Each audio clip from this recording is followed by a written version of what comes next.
this city has surprised me on a daily basis. Gotcha. I thought I knew San Bernardino. When I started working here, I realized I don't know this community. But when I say surprised me, in a positive way, every single day.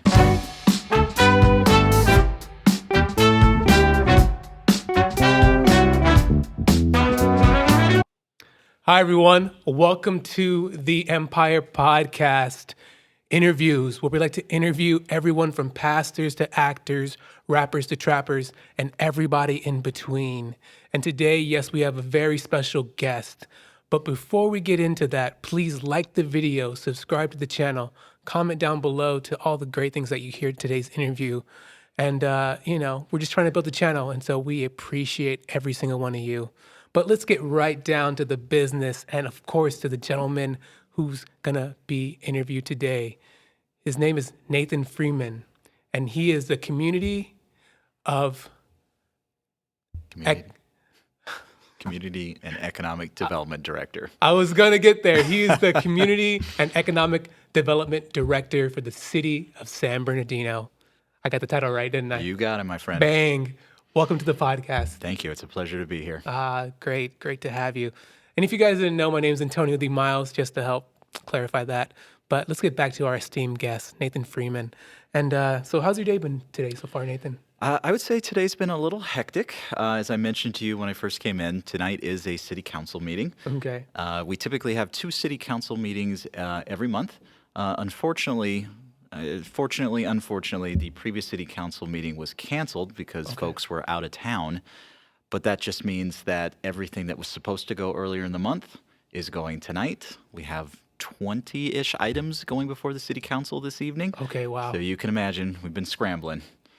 So yeah, a lot of work. Again, usually it's broken up between 2 meetings. Yeah. This month, 1 meeting. Again, a couple weeks ago, it was nice to be able to go home early on a Wednesday night. Yes. But now, I guarantee tonight's going to be a very long night.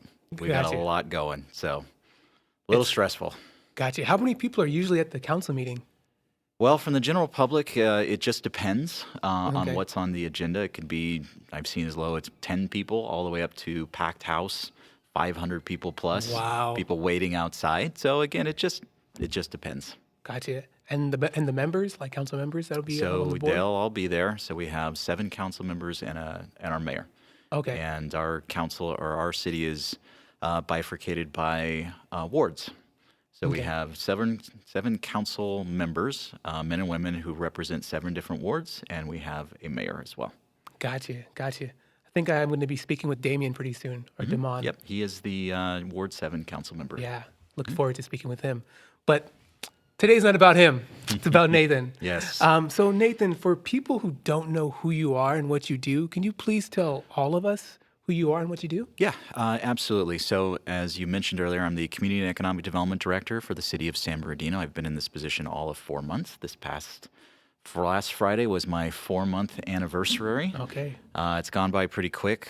Prior to my tenure here, I was with the City of Riverside for 16 long years. Wow. I just live in the neighboring community of Redlands. Okay. And I love San Bernardino. I've grown up in this area, a lifelong resident of the Inland Empire. So when the opportunity presented itself, I jumped on it.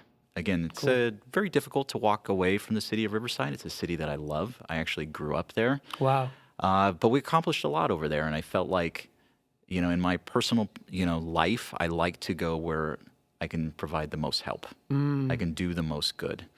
And I really felt like San Bernardino was an amazing challenge. And again, being very familiar with the community, living right next door, there's no shortage of challenges, no shortage of work to be done here. So in my capacity as this department director, I oversee multiple departments. So planning, economic development, building and safety, code enforcement, housing, homeless, CDBG, and I recently picked up another division, real property services. So each one of those divisions I directly oversee. If you go talk to any of our staff, my philosophy on everything is amazing customer service, and we always see things through the lens of economic development. So you can go talk to any of my staff. Over the last 4 months, I have been I wouldn't say beating into them the MO, if you will, but our goal is to provide amazing customer service, and that's always done through the lens that everybody in here, whether they're in code enforcement, building and safety, planning, we're all working to economically improve this community. I love that. And you said CDBG, is that correct? CDBG, which is our Community Development Block Grants. We get a annual allocation from the Federal Housing Urban Development, better known as HUD. Okay. And we have a division that manages how that money gets spent in our community. To really help like the homeless and the housing You shortage? can do a lot of different things.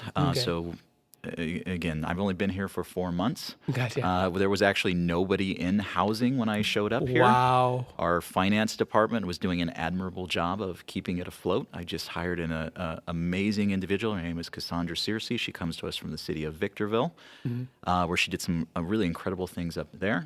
And so she walked into this. Again, we not having any staff in there, we're a little behind. But the use of that money is obviously for those things that you just referenced. Okay. So we use that money to help with the homeless. We use that money to procure affordable housing options for our community, and a host of other things. I Gotcha. mean, we pave streets with that money too. Oh, wow. Yeah, so there's Yeah. a wide variety of uses for the money. San Bernardino is known for their potholes. Yeah. So we're historically, again, because we didn't have any staff in that specific division, all of our money just went to public works to pave streets. So now that I'm here and Cassandra's here, we're diversifying how that money is going to be used. So we'll still be paving streets with that money, but we'll be using it for, again, the homeless, the affordable housing, things of that nature. Gotcha. So Nathan, I like to ask people, can you give all of us your origin story? Sure. Basically, your childhood, how you grew up, basically a synopsis of all the way to where you are today. Okay. Well, I was born in Buena Park, Okay. famous for Knott's Berry Farm. Yeah. Lived in Buena Park for a few years, moved to Corona, ultimately ended up in Riverside, where I spent my formative years going through high school. I went to Fullerton Junior College for a year and a half. Okay. Transferred to transferred to California Baptist University. See the red light on there, is that okay? All right. Got my undergraduate degree from California Baptist University. Also, shortly thereafter, got my master's degree in business administration from the University of Redlands, which is coincidentally how I ended up in that community.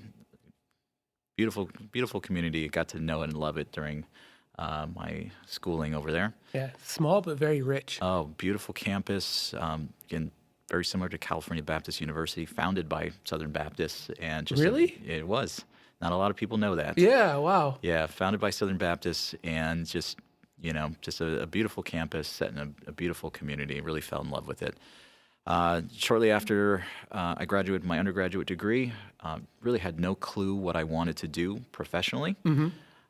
Just as happenstance, the former director of the County of Riverside's Economic Development Agency, a gentleman by the name of Brad Hudson, was my uncle's neighbor.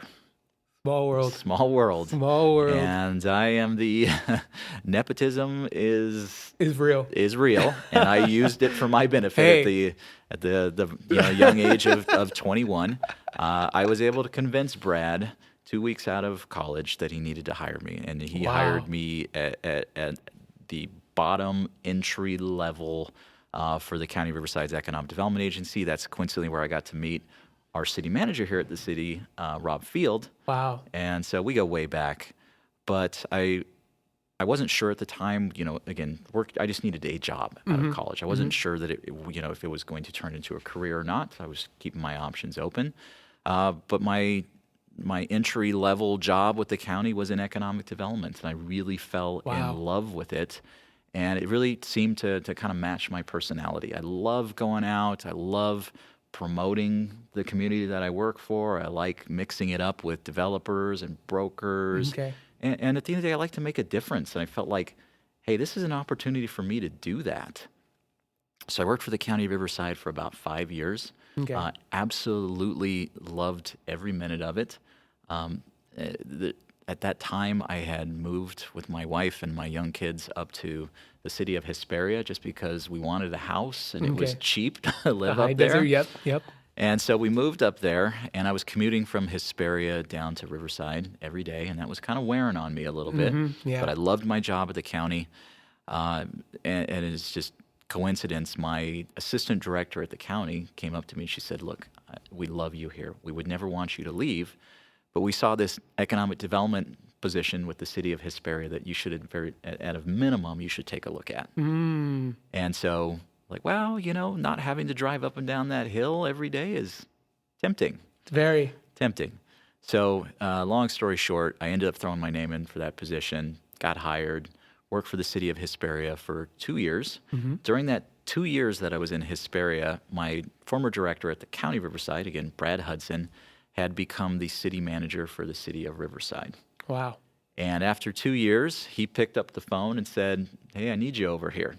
Would you consider coming back not to the county, but to the city of Riverside? I need somebody with your skills and background." Okay. And he, like my current city manager, Rob Field, is not somebody you can say no to. They're that dynamic. Got you. And so he very, politely hired me quickly, and I started commuting down the hill again. Got you. And it was commute. it was rough. And at that time, my thought was, okay, I'm going to move back to Riverside or somewhere down the hill. How long is the commute for people who don't know?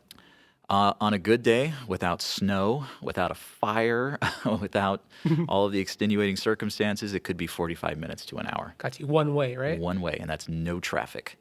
I can tell you that I got caught in a snowstorm in the Cajon Pass once. I don't know if you've ever sat in the same spot for 6.5 hours. No. It's not fun. And so, when I got the job with the city of Riverside, again, this was 2006. Okay. I was like, okay, we're going to move back down the hill. And at that time, my wife, my kids were all ingrained in Hesperia. School, friends, you name it. And my wife basically told me, tough luck.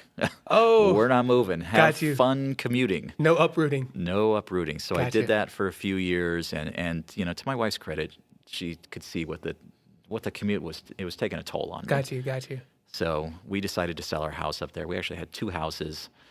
Sold that, moved to Redlands, where I live right now. And, I've loved every minute of living in Redlands. It's a beautiful community. I love historic communities. Yeah. And, we bought an old house when we first relocated, and it was a lot of fun at first. And then every single thing that went wrong with the house became... Went wrong. There is no small fixes in an old house. Got you. Yeah. And it just became... I would say a money pit. Got you. And so we was thinking ended up selling. nightmare. Yeah, nightmare is another way of putting it.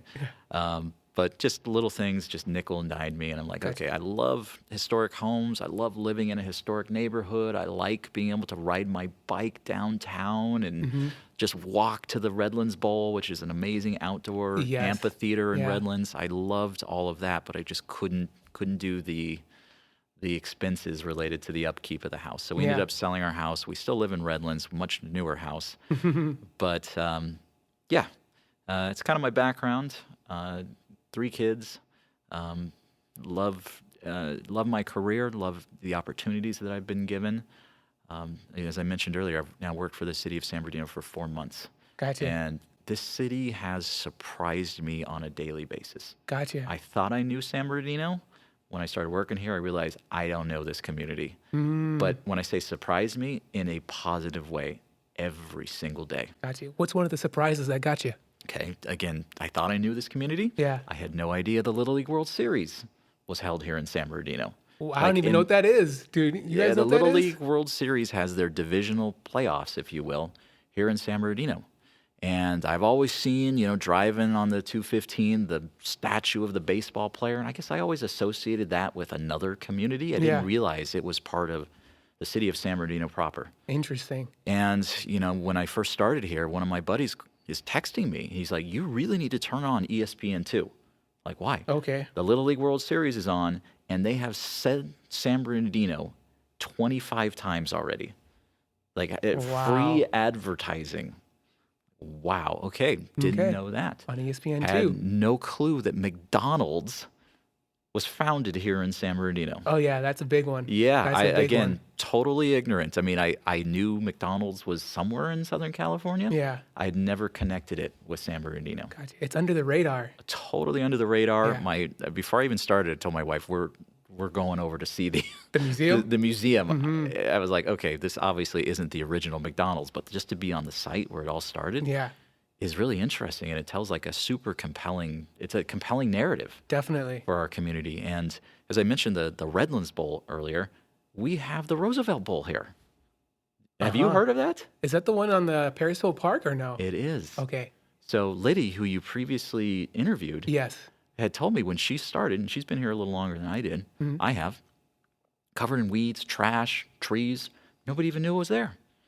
Oh wow. It is San Bernardino's own version of the Redlands Bowl. And it took somebody like Liddy to go, this is such an amazing resource. Let's put it back Please? to use. Let's give Yeah. it a second lease on life. Yeah. And she has done that. And so those are just a couple of examples, but this community has just blown me away.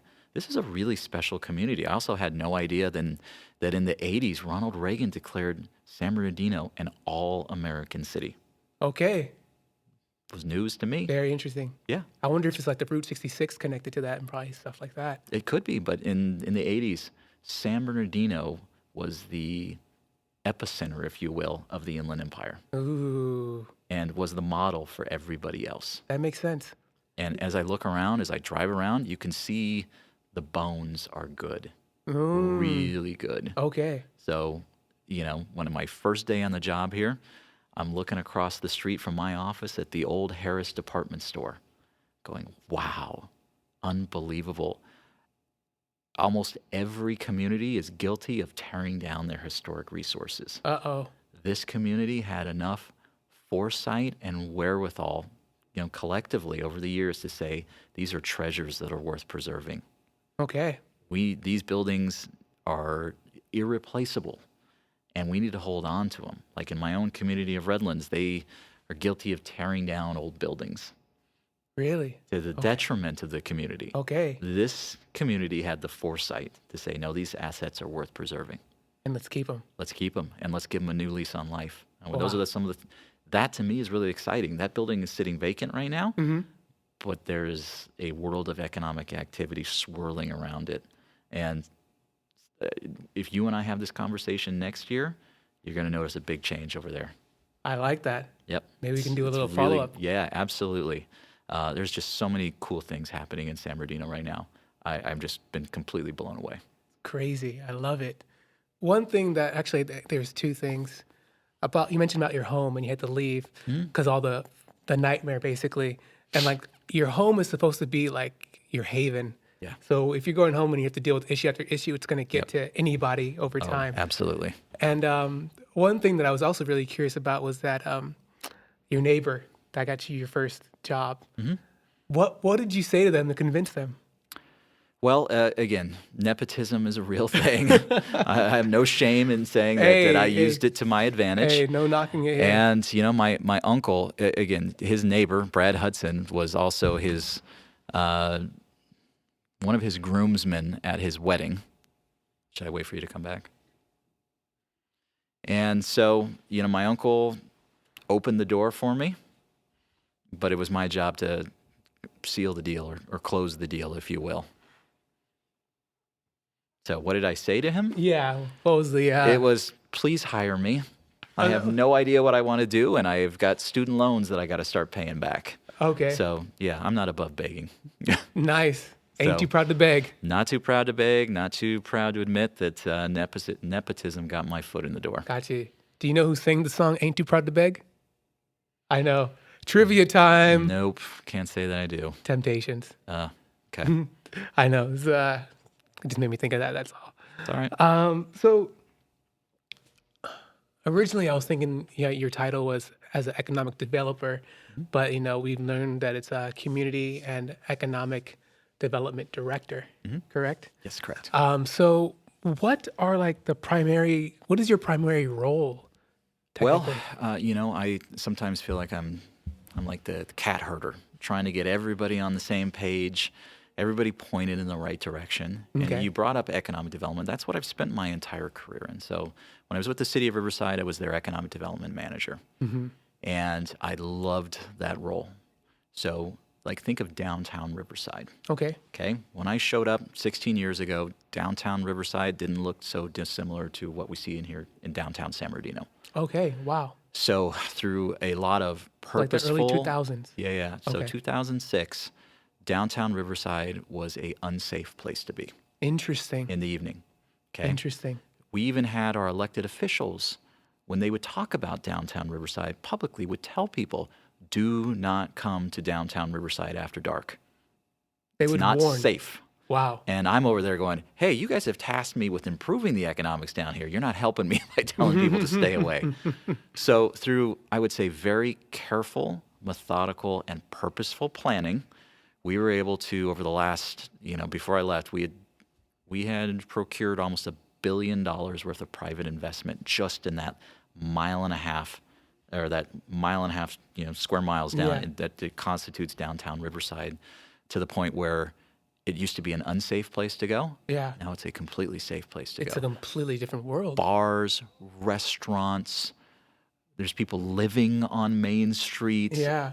And so when I look around downtown San Bernardino, like it doesn't faze me at all. Gotcha. Not at all. Been there, done Been that. there, done that.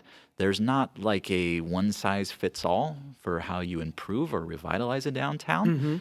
But I feel like myself and my city planner, his name is Dave Murray, who just joined me from the city of Riverside, we know what the playbook looks like to turn things around. Because we've done it. And I would say we've done it pretty successfully. So you can go to downtown Riverside on Friday night about 9:30, and it is humming. It is. Hundreds It of, is. and I would say thousands of people visit downtown Riverside in like just during the weekday, but exponentially on the weekends. 100%. It's got a nightlife, booming nightlife.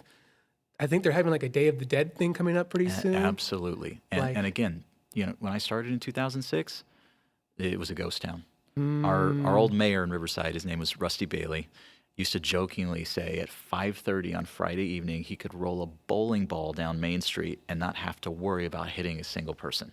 Wow. So again, downtown Riverside was pretty gnarly when I started. And again, we, through very purposeful planning, we were able to turn things around.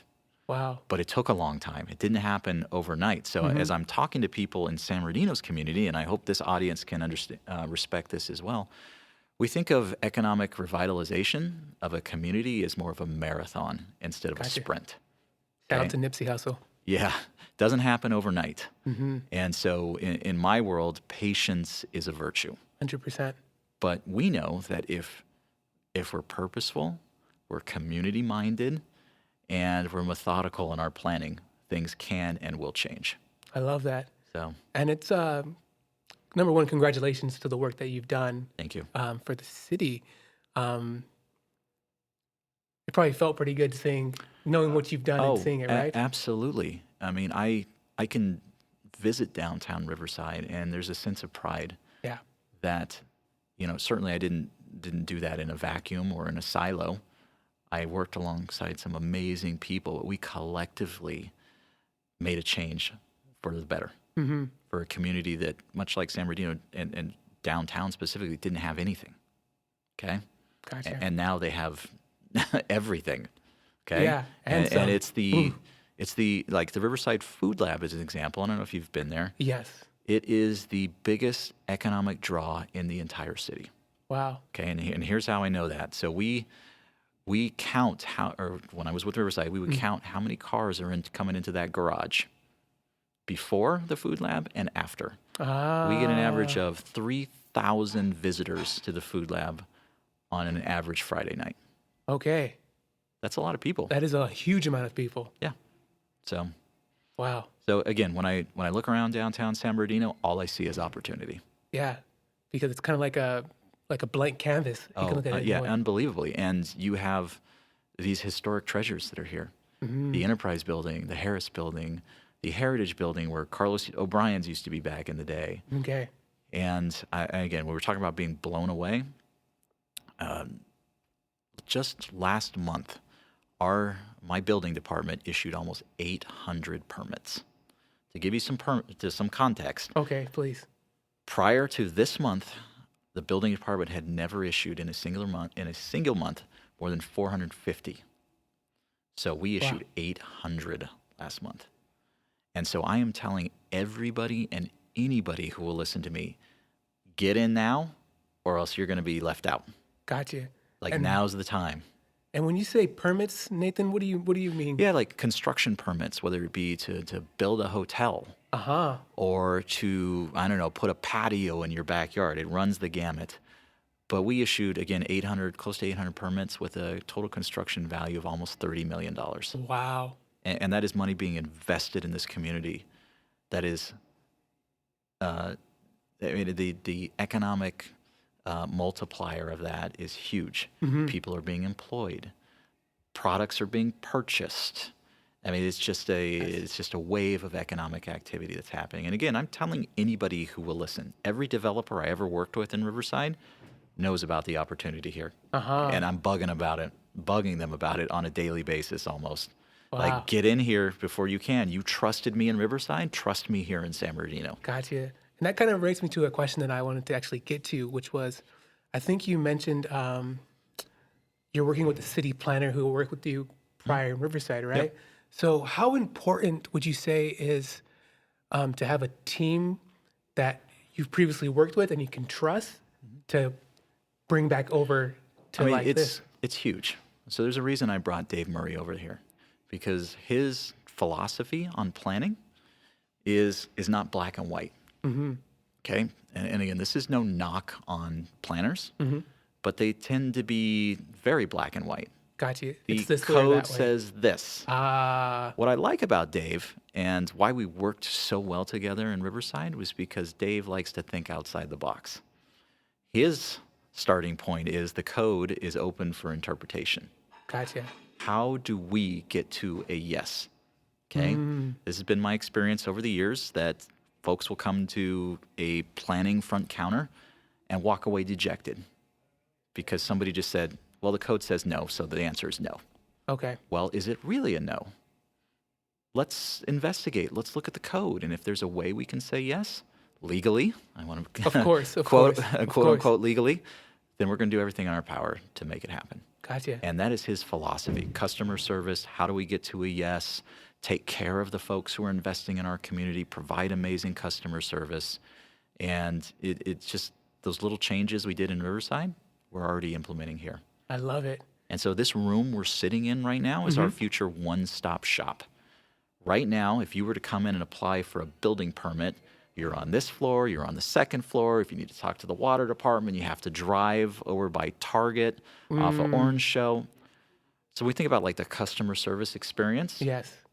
With what we have, we're doing a good job, but it could be a lot better. Gotcha. And so ideally, this room will be a horseshoe, if you will, of planning, building and safety, public works, water department, engineering. So everybody you would ever need to talk to when you're going through the permitting and entitlement process is right here for you. Gotcha. And you have a concierge that welcomes you and gets you in the queue. And, you know, my vision is that you're going to be able to know definitively how much time you're going to have to wait until you actually get to talk to somebody. So think like the DMV, Yes. but that it actually works. I love that. Okay. I love that. So you say like the DMV, and basically it kind of goes down to your philosophy, which is customer service number one. Priority number 1, 2, and 3. And I love that. And I find it super cool, the whole vision. And it's, now that you mentioned that you have to like drive to Target to get this and that way to get everything else, it seems like it was poorly designed. You know. It's Well, I ways. think, you know, the part of the problem for this city, as you know, or as you may know, the old city hall, which is sitting right behind our building, is vacant. Okay, I didn't know that. Yeah, so this is not technically city hall. So, you know, it's a little funky. We're in a private office right now, Okay. privately owned, that we're renting. As I understand it, the old city hall, which is a beautiful structure, it was the architect is somebody of prominence in this Okay. community, is, I would say, as far as I understand, structurally unsafe. Not just structurally unsafe, but all of the systems that you think about in a building would have to be replaced. Gotcha. So I think it's got about a $75 million price tag associated with it, as far as I've heard. Okay. That's a lot of money. It is. It is. So I know our city manager's vision is that at some point we'll be back in City Hall. We don't know when, but for the time being, we have to convert spaces like we're in right now to things like the one-stop shop to, Gotcha. Again, better our customer service experience and make sure that everybody going through the entitlement and the building permit process has access to the folks that they need to talk to under one roof in one space. I love that. I love that. Doesn't that sound amazing, guys? I think it sounds amazing. We did that in Riverside too, and it changed the game for us. Yeah. We used to have people walking, much like here, to different buildings, different floors, and you could just see that there was some frustration. Love it. And when we brought everybody on one floor under one roof, it changed the game for us. And we're absolutely doing the same thing here in San Bernardino. If it's been done before, it could be done again. Yeah, it's, I don't claim to be the smartest person in the world, but if I see an idea Yeah. that works, I have no shame in copying. Plagiarism. Hey, there's nothing wrong with works. it. So I'm assuming there's a difference between your job and the city planner's job. There is. So Okay. our city planner, Dave Murray, reports to me. Okay. But he's responsible for the day in and day out operations of our planning division. So he has several staff that report to him that they're in charge of planning related activities for the city of San Bernardino. Gotcha. And the city manager is another completely different role, correct? Yes. So our city manager, Rob Field, and our assistant city manager, Eddie Evelyn, they're in what we call the Vanner building, which is right across the parking lot. And I report to them directly. Okay. I mean, technically, they're everybody's boss, but I'm their interface here in the Community and Economic Development Department. Okay. Cool. And I was kind of wondering, and I think we kind of talked about it, like, is there different sectors? And I think you kind of mentioned like the HUD and stuff like that. Because I was wondering, okay, like, I kind of just want to keep on saying like economic development. So I Yeah. might just keep saying that. Absolutely. So is there like an economic development for commercial, an economic development for residential, economic development for like maritime? Would it be like a different person to do that? Or would it be all, Well, am I making sense with my question? Yeah, no, Okay. you are. So typically, and again, economic development is a division of the Community and Economic Development Department. A typical economic development division will have multiple individuals assigned to different aspects of economic development because economic development is a broad term, It vary. very broad term. Yeah. So, as an example, some of the typical tenets of an economic development division are business recruitment.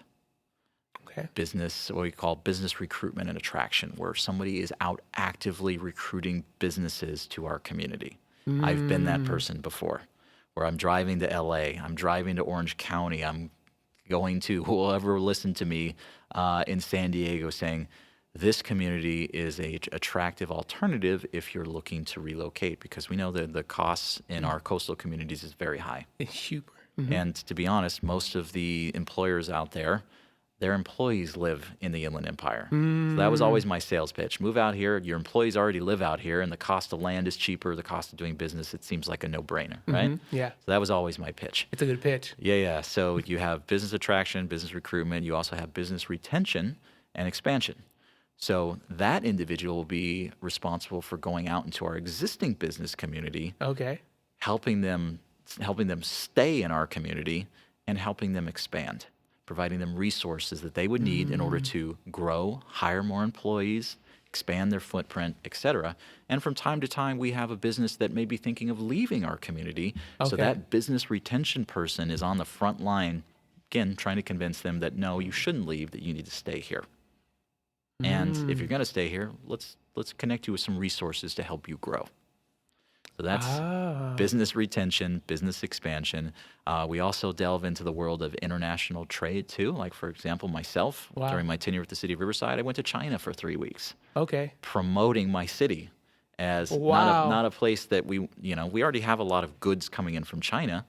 But one of the reasons I went was the Chinese government had reached out to us because we had a sister city relationship and said, look, our air quality here is horrible. We need to get you Gotcha. If you've ever seen the air quality in China, it's like LA in the 80s. Horrible. You go out for too long, your lungs hurt. Gotcha. Can you explain really quick what a sister city is for people who may not Yeah, know? absolutely. So, like San Bernardino enters into sister city relationships Okay.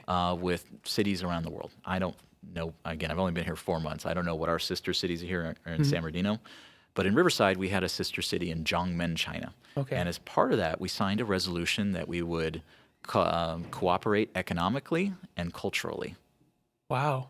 So trade missions going back and forth economically and culturally too. If you go to White Park in downtown Riverside, there's a Chinese Gaboto over there. Yes, there is.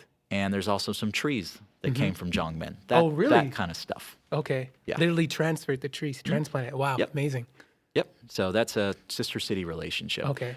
So as part of that relationship, I went to China for 3 weeks. And again, the government of China said, look, our air quality is killing our people. People are developing asthma at insane rates. Do you have any companies in Riverside or the Inland Empire, for that matter, that are in the clean air world? Okay. And I said, absolutely, we do.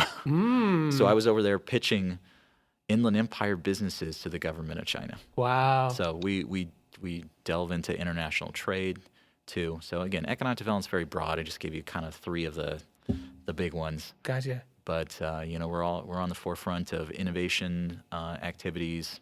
I mean, you name it. Wow.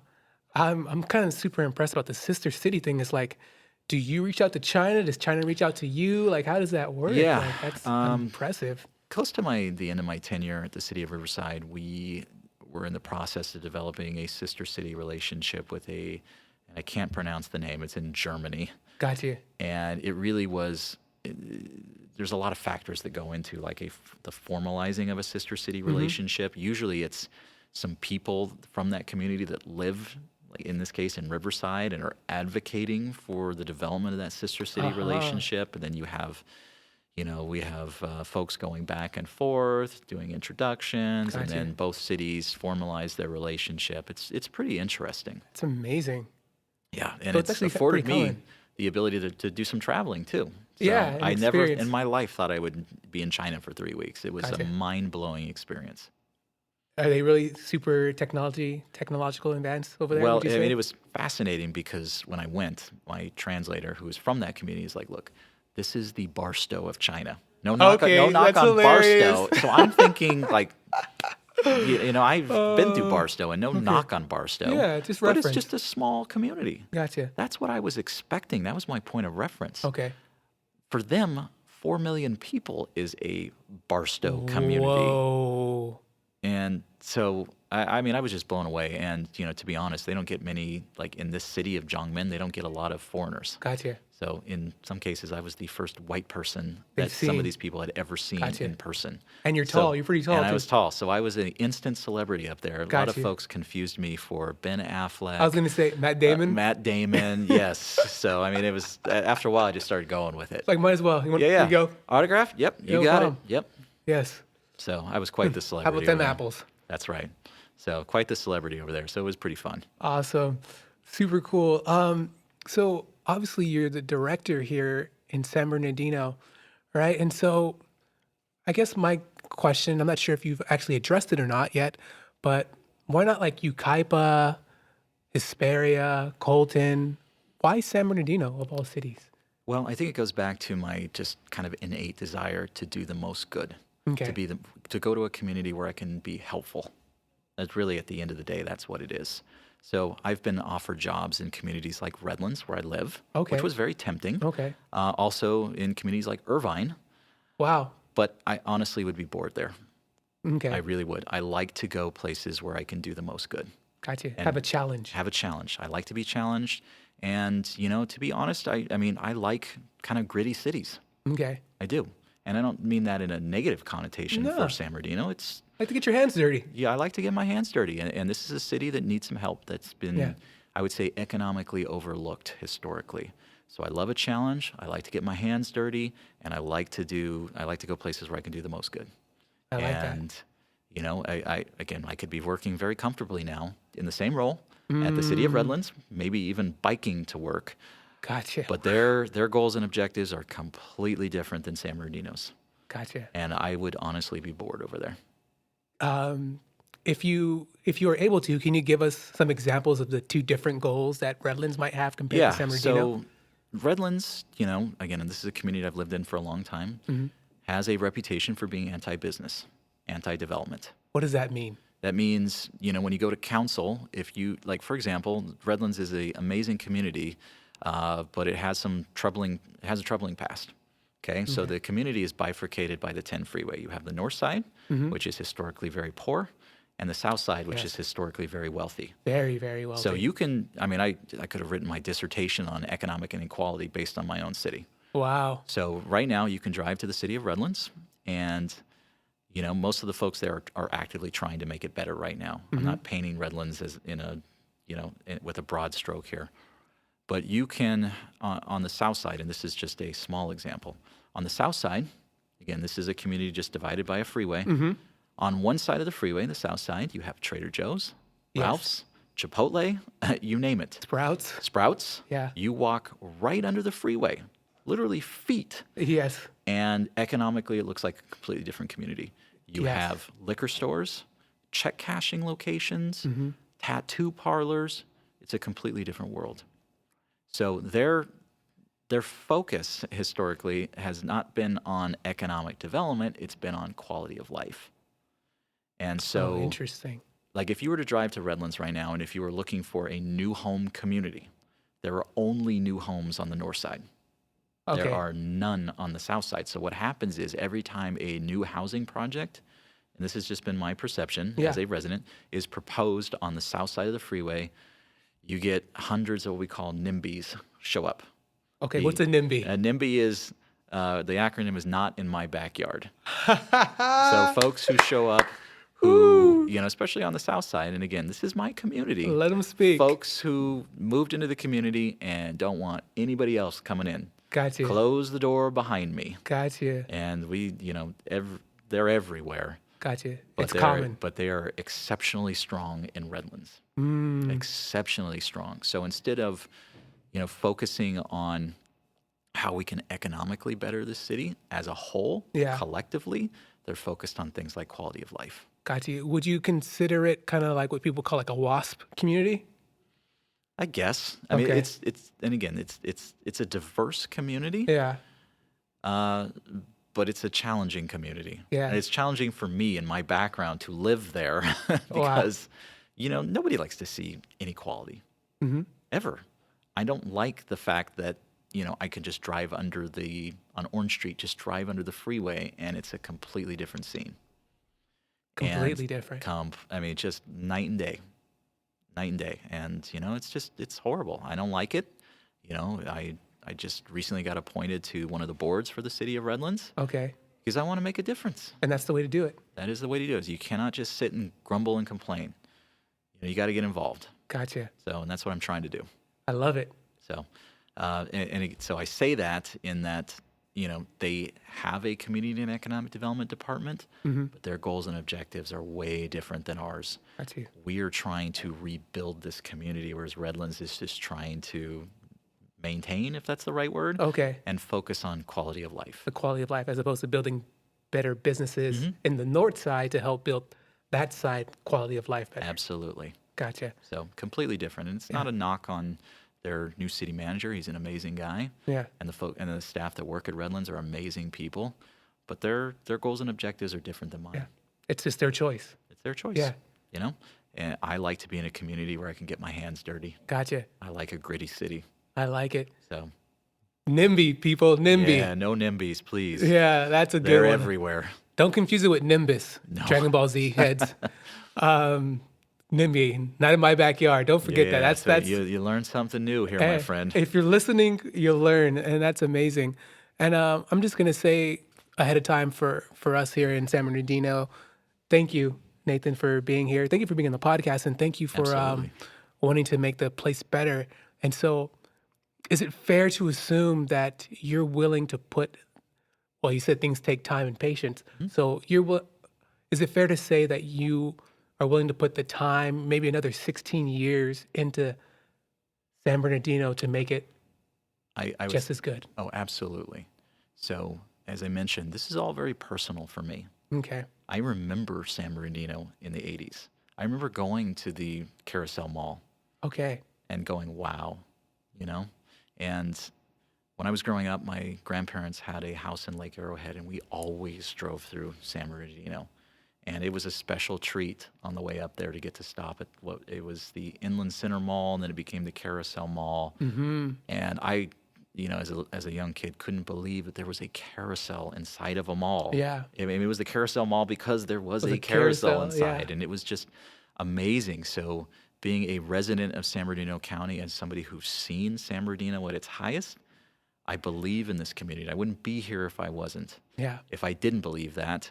And, my commitment that I've made to our city manager, to our city council, is that I'm going to do everything in my power to make sure that the kind of projects that we're procuring are the best things for our community, I like that. and that the community's well-being is always on my mind. So again, our goal is to provide amazing customer service, but who are we providing? Who's our customer base? It's not just developers and investors. It's the people who live here. The community. Yeah. Who, in my opinion, have suffered for a long time.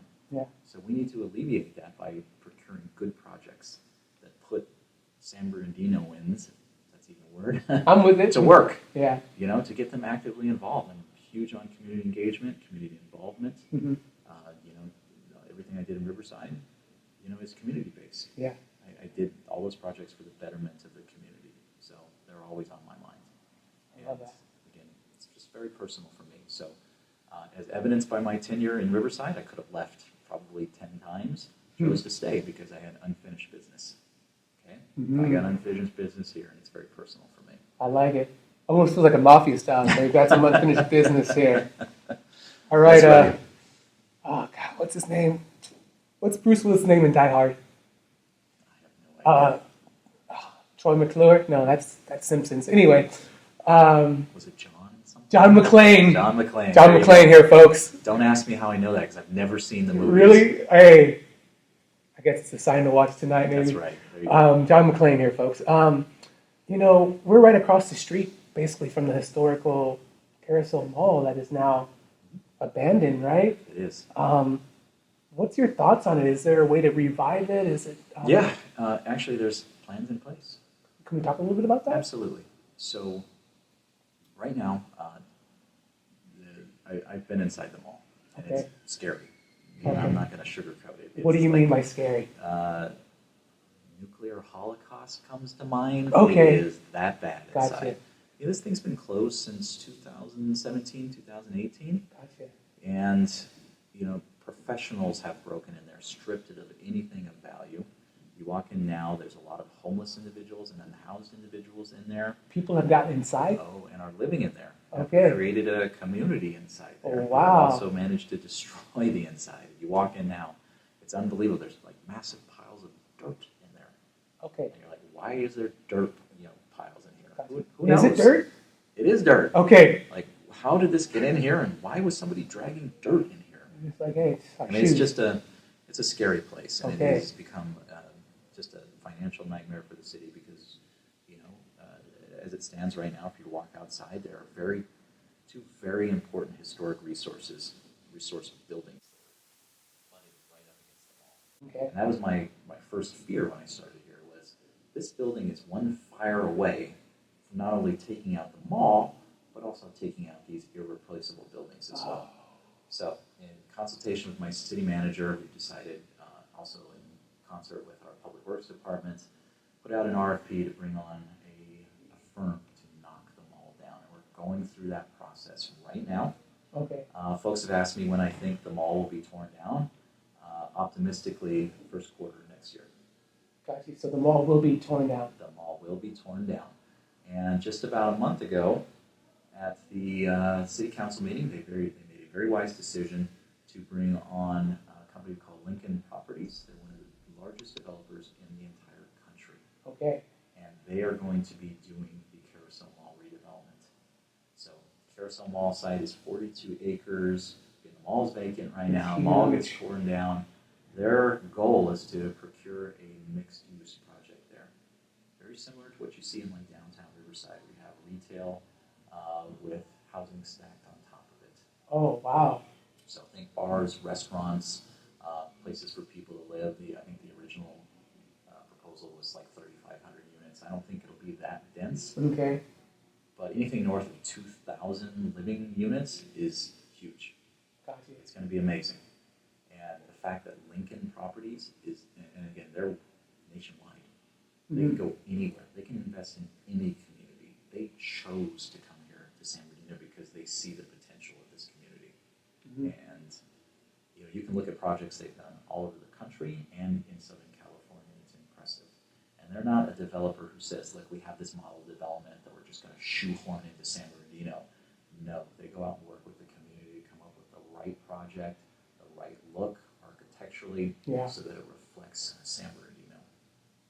It's unbelievable. And since that got approved, my phone has been ringing off the hook with other developers saying, first, how did you get Lincoln? Every community wants them.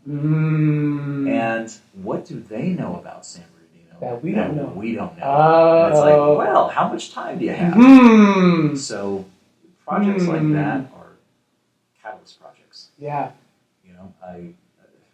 Full disclosure, I love Chipotle. It's like my favorite place to eat. So when I was in Riverside, I was always trying to get Chipotle in downtown Riverside, selfishly, because I wanted to just walk over there and get it. And they were always like, no, there's not enough economic activity over there. There's not enough people living there on Main Street. Give us a spot over at the mall. We'll take that all day. No, I want you in downtown. Yeah. And so we had built things up in downtown Riverside to the point where their broker is calling me, you have got to find me a location in downtown Riverside. I go, boy, that's really odd. 10 years ago, you told me to take a hike. Yeah. That it was never going to happen. And here we are. What time will show? Fancy, or funny how this is the script has flipped. Yes. Yeah. And so, really, what it was is just catalyst projects. Of course. That spur what we call ancillary economic activity. A project like Carousel Mall, once it's developed and people are living in there, and it makes it so much easier for me to recruit the kind of retail that the folks in Ward 1 and in downtown, and I would say the city as a whole, want to see in our community. Wow. So amazing. Is there a possibility they can also get some, I know there's a lot of vegans and vegetarians out here who are probably looking for spots. Absolutely. So, and Go ahead. I'm not a vegan, I'm not a vegetarian, but I love vegan food. Okay. And I will tell you that when we did the Riverside Food Lab, I was very adamant that we had a vegetarian option or a vegan option, hence Monty's. Monty Burgers. Okay? Yeah. And it is the most successful restaurant in the food lab. Is it really? It is. Wow. So this is a 300 square foot space. And when we originally did the pro forma, or we kind of calculate what we thought they were going to be making, we estimated they would do gross about $500,000 their first year. Okay. They did almost $3 million their first year. So they were so successful that we had to go back to city council and renegotiate their contract because they were a percentage. They were a victim of their own success. So they were paying percentage-based rent. So the better they do, the more money they pay to the city. So we had to keep them. We went back and, of course, renegotiated. So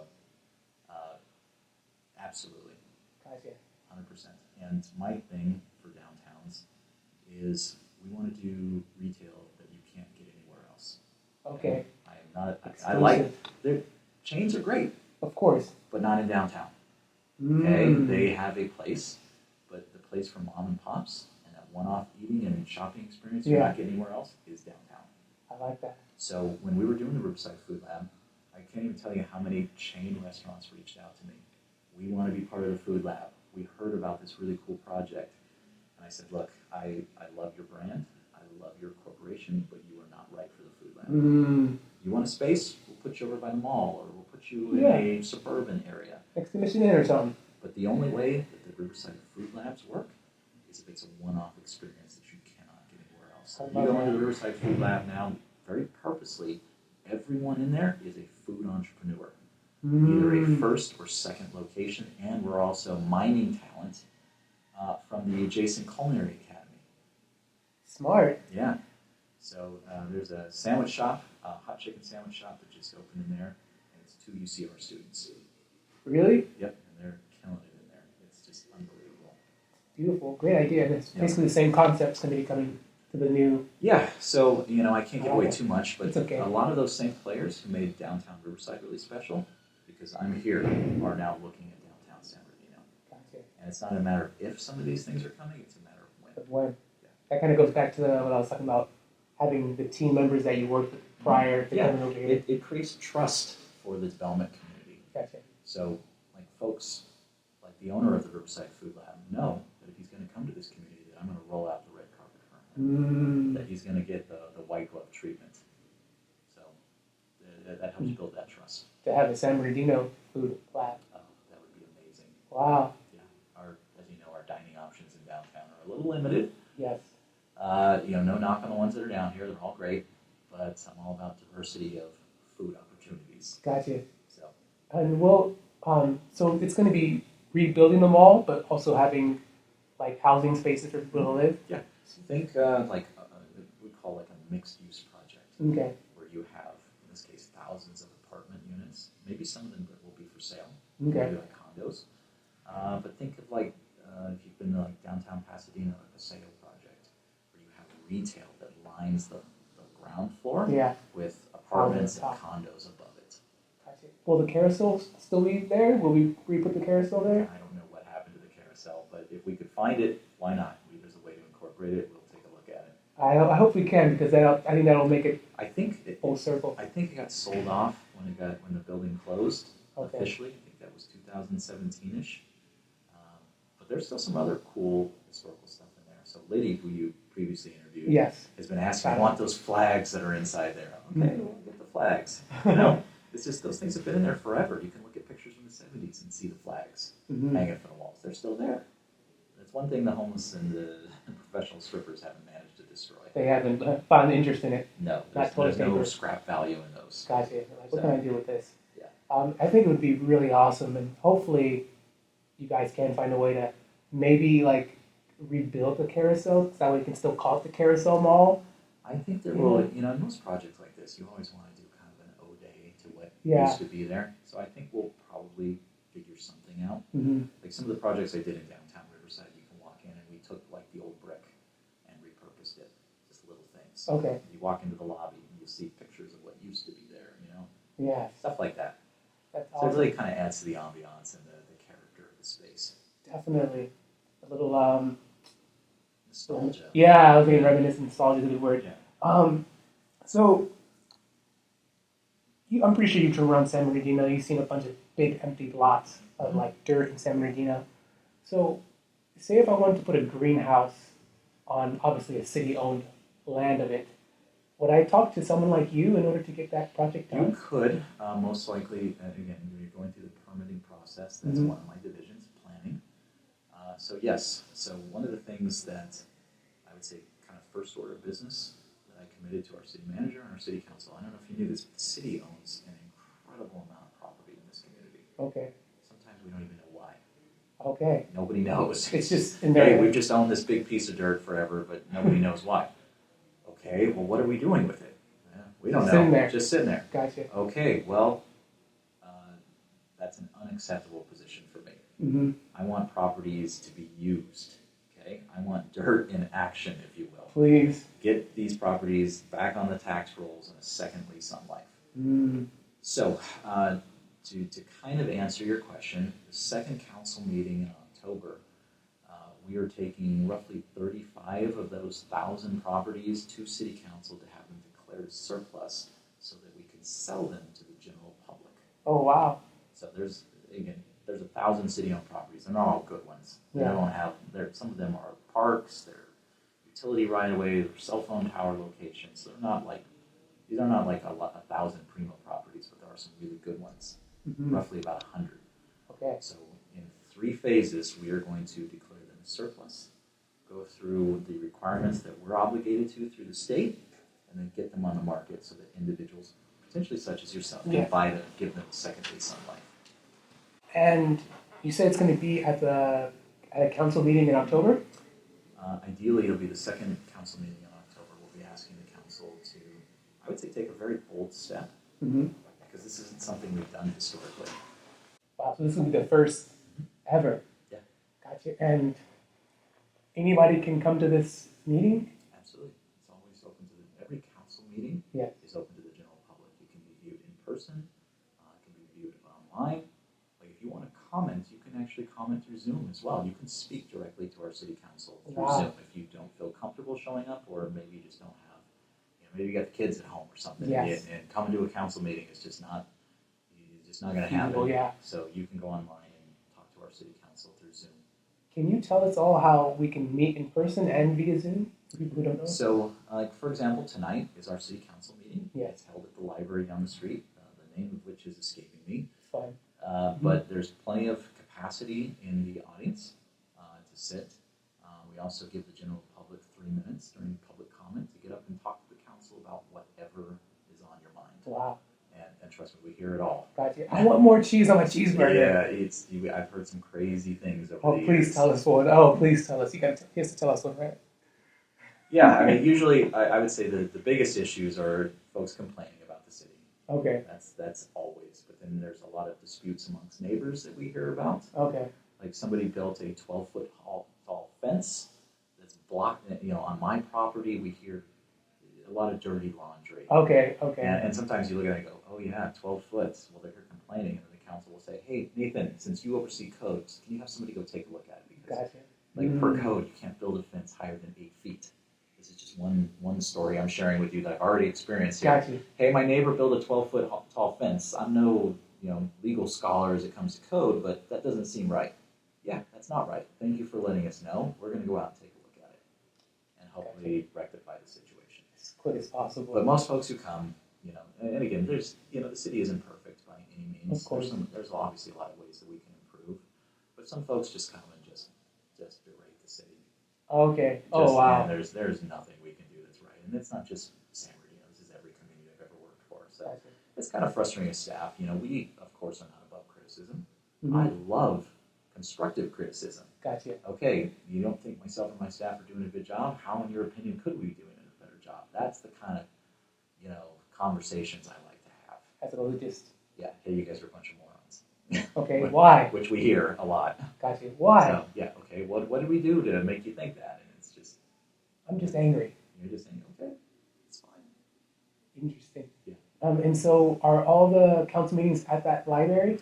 They are, Okay. yes. Every other Wednesday, twice a month. There'll be another one in a couple of weeks, two Wednesdays from now. I think it's October 5th off the top of my head. And again, public engagement is what makes cities special, okay? This is the thing I tell people, even in my own community. My neighbors are complaining to me about what's going on in Redlands. Okay, well, did you talk to your council person? Did you reach out to your mayor? Did you show up at city council to voice your concern? Because if you haven't done that yet, then why are you complaining? Yeah. Don't just complain. Do something about it. Yeah. And I've seen, complaints or feelings turned into action. They have the ability to change things. Wow. They absolutely do. And I've seen it firsthand. If there's a project that a community doesn't like, if they actually rally and come, there's a chance that it might get voted down. And I've seen it happen. And again, I tell folks, if you're passionate about this subject, show up, email, make a phone call, let people know, be proactive.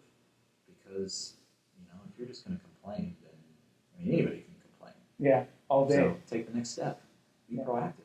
And trust me, staff are not above, getting called out if we've done something wrong. Yes. So, yeah. I like that. And for all you guys who are wondering what the location is, I'll put that in the description and stuff like that. I'll find out for you guys in the description of the location. And you mentioned code, and I want to go back to the reason why you liked your city planner was because he didn't look in black and white. Yeah. And I was kind of curious if you can help give us an example of why people I could code someone would see in black and white, but what's the gentleman's name that is the city planner? His name is David Murray. But something that David Murray would be like, no, if we look at it this way, it can work. Can you give us a little quick example of something like that? Yeah, so we have our municipal code, Okay. or our zoning code, excuse me, different from the municipal code. So we have our zoning code. So let's just say you're looking at a piece of property, and it's zoned commercial. Okay, well, commercial uses are the only thing that is allowed on that property. Okay, somebody like Dave will look at that and say, well, what's let's look at some of the surrounding properties. I found this here in San Bernardino, and it was no different in Riverside, where you have kind of weird zoning sometimes. Okay. Where you have a oddball parcel that's zoned in conflict with everything else around it. So somebody will come to us and say, look, this property right here, we think makes a lot of sense for residential, but Okay. it's zoned commercial. You at the city, Mm. what do you think if we were to propose a zone change? And somebody like Dave will look at that and go, well, let me do some homework. Let me look at all the surrounding uses. Let me put it all in context before I make a decision. Some people will just look at that and say, nope, it says commercial. The end. That's it. End of story. Or Okay. somebody like Dave, and I would say myself Yeah. as well, looks at that and go, well, maybe you have a case here. Let us go do some homework. Yeah. And if we come back and say, yeah, we looked at everything around there, and if it's surrounded by residential, yeah, we think we could support a zone change. It makes sense. Ah. So that's just one little example of kind of like the outside of the box, find a way to get to a yes mentality that we're trying to implement here. And I think that's a great example. And I think I've been hearing from most like entrepreneurs and business people and people we like yes men as opposed to no, it can't be done. It's like, yes, I'll figure out a way. Absolutely. Yeah. That's the charge to everybody here in my division, in my department. Look, we want to do everything on the up and up.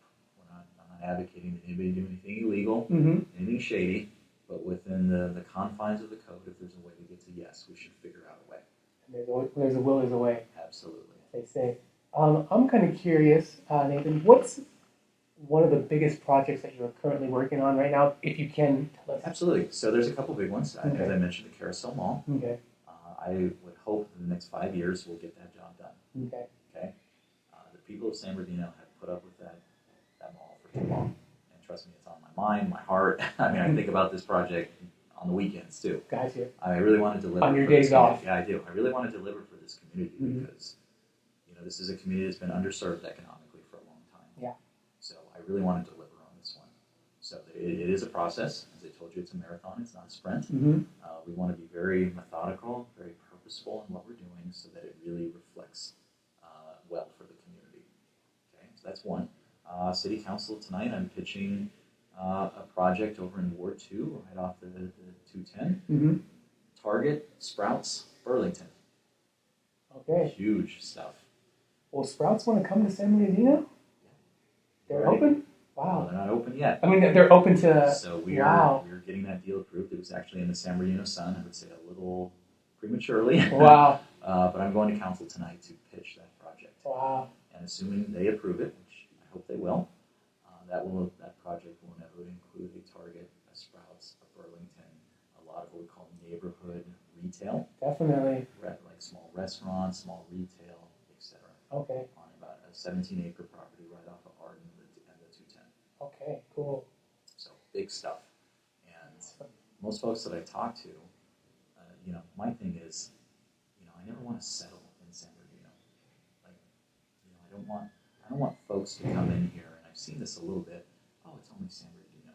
We can just develop crap projects. Yeah, yeah. And you really need somebody like myself to say, hell no. It's a privilege to develop here. Bring us your best, or we'll find somebody else. Yeah, who will? Yeah.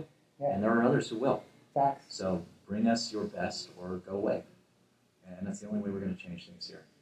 Okay? One thing I've noticed is there's still a lot of community pride here. Unbelievable pride in this community. So recognizing that pride, that inspires me to do my best for this community.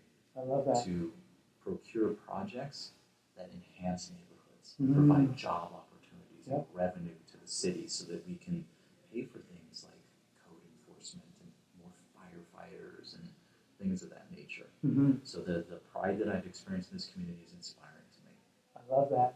I'm so glad I'm meeting with you today and talking with you today, Nathan. I'm blessed to have you. We're blessed to have you. Thank you. Because one of the biggest things for me, I'm not born and raised here at all. I just happen to end up here. Things happen for a reason, I believe. But I believe that San Bernardino can be and is supposed to be the middle ground between Vegas and LA. We just need the right things to attract people to believe that it can be.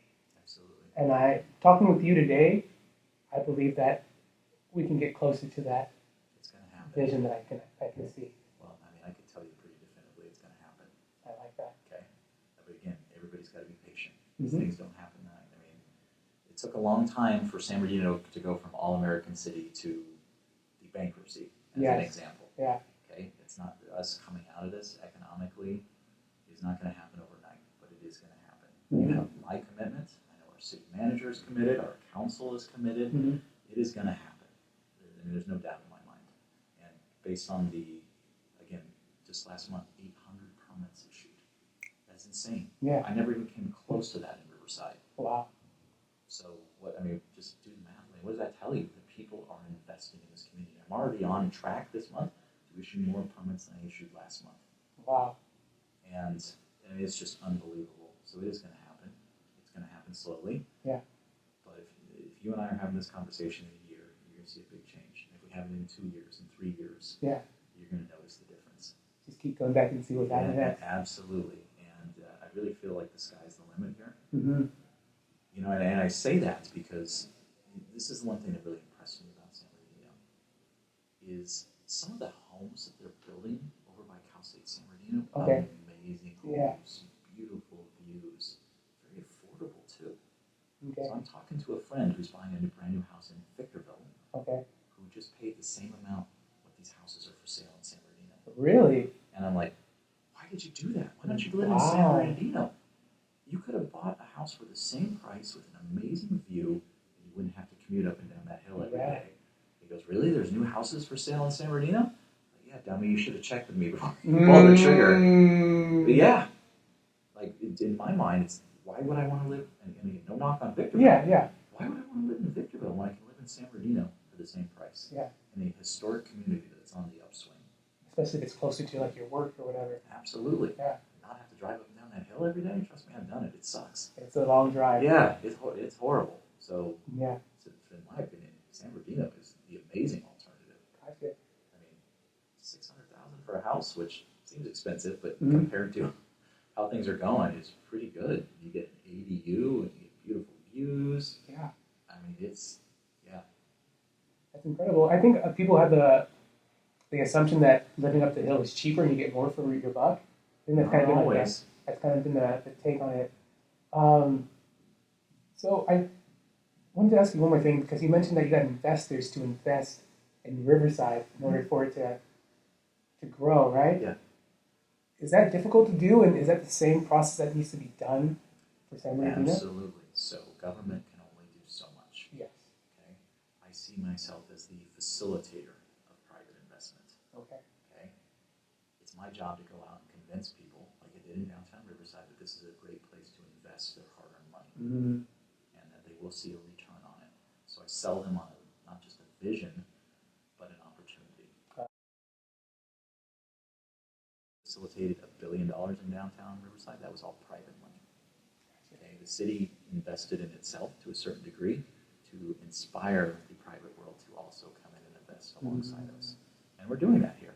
Like, for example, we are paving streets, like Court Street, right behind us. Yes. For the first time in forever, just got repaved. Just little things Yeah. show the world. And it started with me touring somebody through the old Heritage Building, which is where Carlos O'Brien, it's a beautiful 3-story building that's been vacant since the late 90s. Okay. I'm touring somebody through that, and he comes outside and he goes, you expect me to invest in this building when you guys can't even pave the street here? And I'm like, Gotcha. wow, that got hit me. That You got got me me. deep. Yeah, you got me. So what did I do? Immediately I ran to our new public works director and I'm like, you got to pave this street. Mm-hmm. A month later, paved. Gotcha. And I like calling back, hey, pave the street. Yeah. He goes, well, that's a good start. Mm-hmm. So again, it helps inspire, like self-investment on the city's part helps inspire private investment. Gotcha. Because it shows that we care Absolutely. in order for you to care Absolutely. as well. Yeah. Awesome.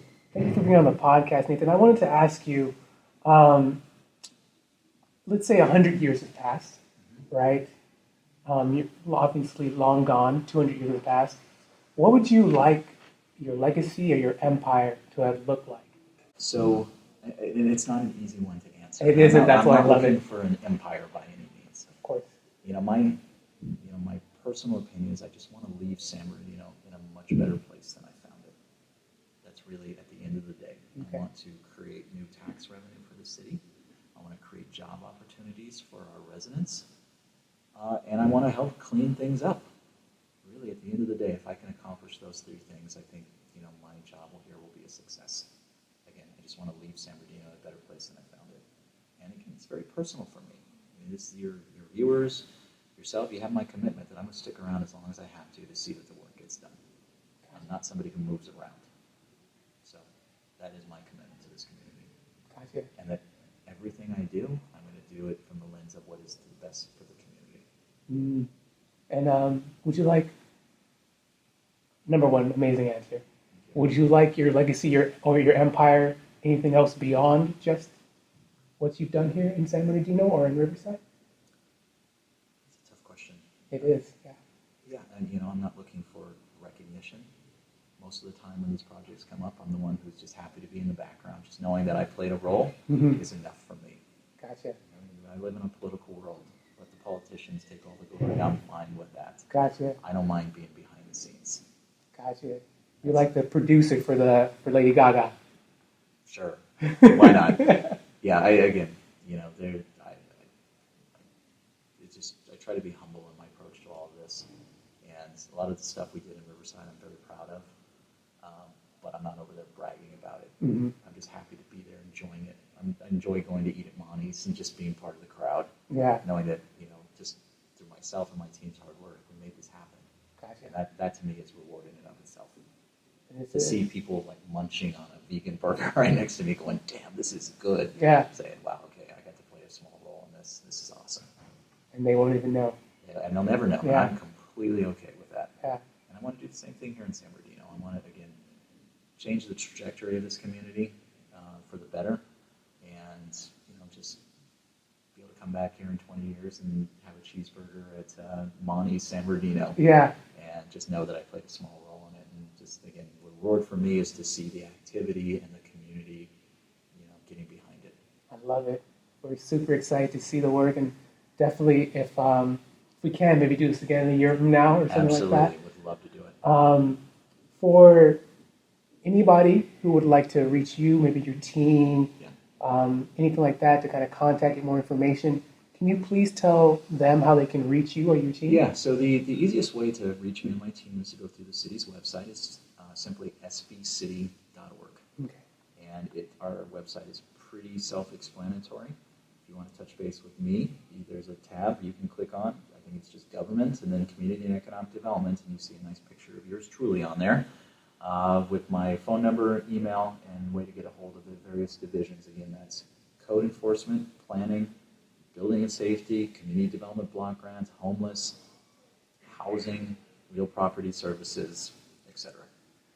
Awesome. Nathan, thank you so much for being on the podcast. Yeah, happy to do it. Wasn't it amazing, guys? We learned a lot. Oh, man, about the Carousel Mall, about the planning, so many great things that are going on. The historical food lab in Riverside, if you guys never been, is the biggest, I guess we could say, cash cow in Riverside, helped develop by this gentleman right here. And so we're grateful to have him. Ladies and gentlemen, my name is Antonio D. Miles. This is the Empire Podcast Interviews. Thank you guys so much for listening and watching. Please like the video, subscribe to the channel, comment down below. If you like what you hear, if you like this podcast, you can support by doing the CashApp, TheEmpirePodcast, or the PayPal. Everything's in the description. But other than that, you guys, thank you for tuning in. We wouldn't be here if you guys weren't here. I just want to thank you again. And other than that, we will catch you guys in the next one. Peace. I say it's my duty, is it my will, to do what's right, I say. Okay. That's it. All right, man. It was a pleasure. It was. Thank you so much. How were we on time? A little over, but we're fine. What time would you like to call it so I can prepare myself for it? Let's just say like 1:25, okay? Okay. So Awesome. over an hour. That way I can Yeah, be on point with you. all good. Do you know how we can turn those lights back on? Do I have to just stand up for them to come back on? Usually, There we go. there we go. I was going to get up All good. because it's going to make everything look different on the... Oh, sorry about that. No, it's okay. It will probably happen again, but maybe periodically we just Yeah. need to swirl our chairs around Yeah, or I something. think we might be good.